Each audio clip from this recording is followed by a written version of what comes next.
uses of social media. You know, I do all of these at different times. One is finding experts, authorities, or at least people who have an opinion and want to project themselves as authorities on any topic. And are these always the best people that you could go to as an expert? They may not be. But I also think that sometimes we fall into the other lazy pattern, which is that we have the same two guys who we call up. Every time there is a story about healthcare, we know that so-and-so over at the university or some analyst is going to be ready with a quote. And sometimes this is a way of busting outside of that.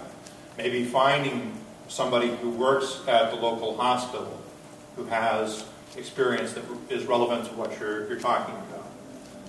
You can find people who work for any organization. That can be useful. In an investigative context, it might be also more relevant to find people who used to work for that organization. Maybe they went away angry and they are willing to talk trash about the organization in ways that current employees would not want to or could not.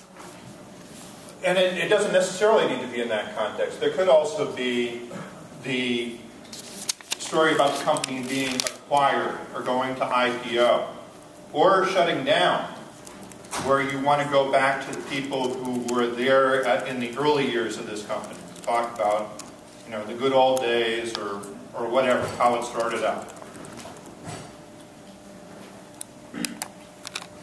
You can find people who are talking about any topic. And, you know, we're going to see as we go through that some of the social networks are stronger for different aspects of this than others. You can find eyewitnesses to news events. You may have to do a little bit of BS detection to make sure that they really are eyewitnesses to news events.